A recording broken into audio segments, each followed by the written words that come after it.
The Organization of the Petroleum Exporting Countries said Nigeria's economic growth in the third quarter of 2023 exceeded expectations. OPEC, in its monthly oil market report, attributed the growth to strong activity in non-oil sectors, especially in services and agriculture. It disclosed that the country's economic registered a robust 3.1% year-over-year increase in the third quarter of last year, surpassing the 2.6% year-over-year growth in second quarter of 2023 and 2.4% year-over-year in the first quarter. However, OPEC expressed concern about inflationary pressure in the country, maintaining that Nigeria's inflation rate rose to 0.3% in October. The accelerating inflation in the country has been attributed to the removal of petrol subsidies and the devaluation of the naira.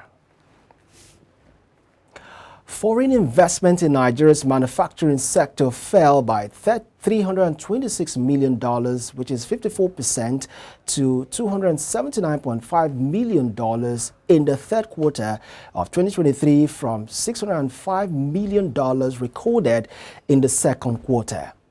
These figures are contained in the latest capital importation report published by the National Bureau of Statistics. Further analysis of the report showed that despite the significant drop, the production sector had the highest capital importation in third quarter 2023.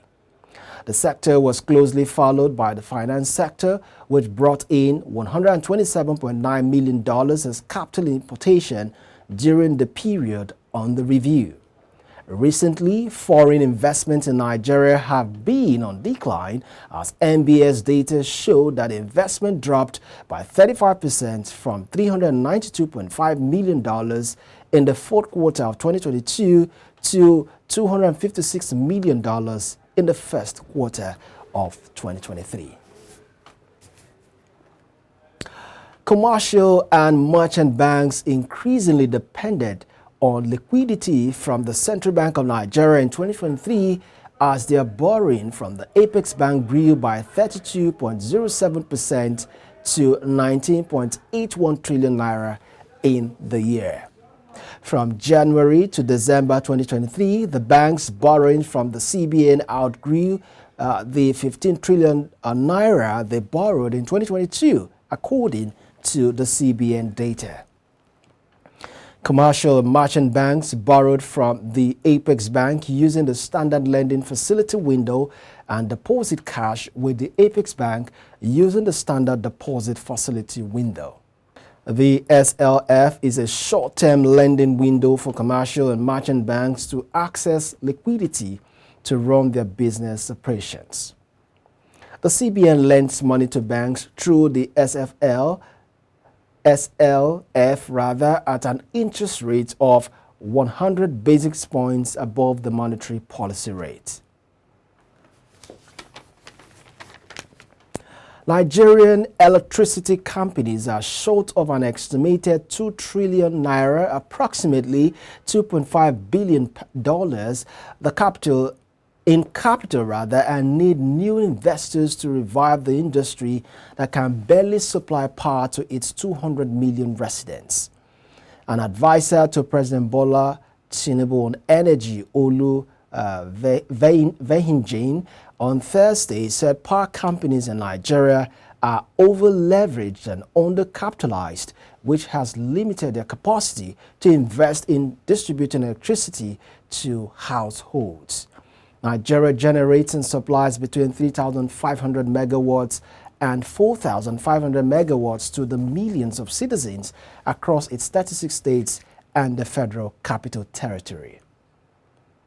Inadequate pricing, patchy revenue collection, and a dilapidated national grid have left most residents in Africa's most populated nation to produce their own power using noisy generators. While Nigeria privatized generation and distribution in 2013, tariffs are set by the Nigerian Electricity Regulatory Commission, a government-controlled body.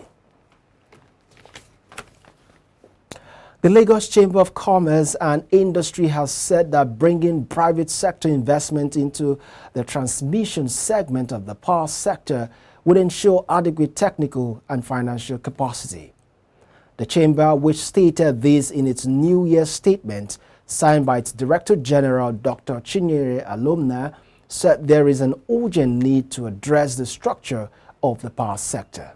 It noted that the FG's segment Siemens Energy Initiative and efforts to enhance the reliability of transmission lines was a positive step towards addressing the critical issue of electricity supply, which aligns with the business community's aspirations for a robust and diverse economy.